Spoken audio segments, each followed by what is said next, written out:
I think one of the truly great things about Jerry Garcia was how he appealed to so many different types of people.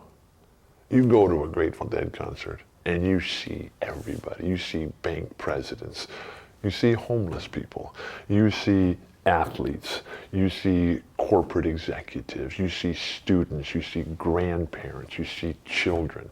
And it is really the gathering of the tribe. It is really the celebration of life.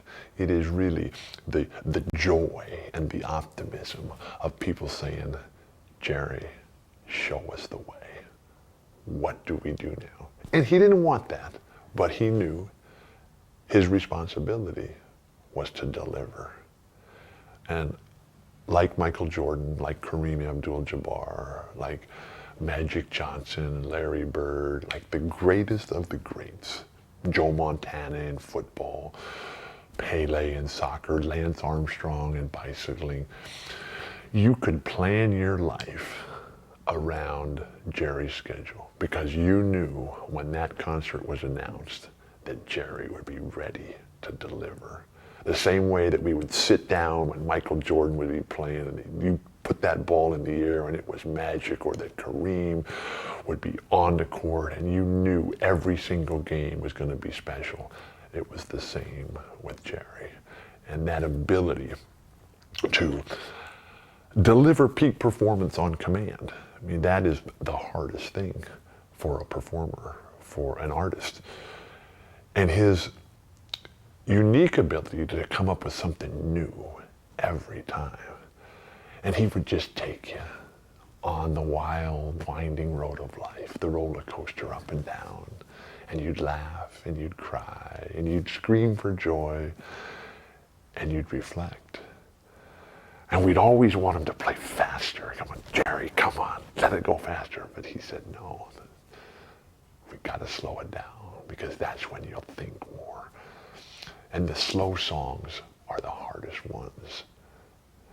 But that's where Jerry was at his absolute finest, the way he touches with that guitar.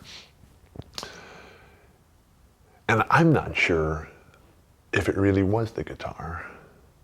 Jerry had that sense of sharing his emotions, sharing his happiness, sharing his pain, sharing his hope, sharing his fear, sharing his indecision, sharing his hesitancy, and that ability to take you on those trips when it was all so wild and so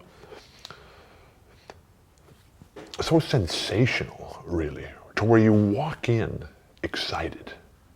You walk in with the phenomenal levels of expectations and anticipation. And at the end, 5-6 hours at the end of the show, or at the beginning of the Grateful Dead, 8-9 hours, which is what we really loved, you'd walk out and your life had changed and everything was different. And he was able to give people strength. He was able to give people confidence. And when you look at the other important people in my life, Larry Bird, John Wooden, Kareem, Magic, Michael, and all the great ones that I played against, played with, that's what they did. That ability to inspire, to drive, to lead, to make people better in their own lives, to make them better at what they do, to make them willing to work harder, to make them willing to sacrifice more, to make them look up and say, I am going to be a difference maker in this world. I am going to come and work so hard because of the way that Jerry has inspired us all.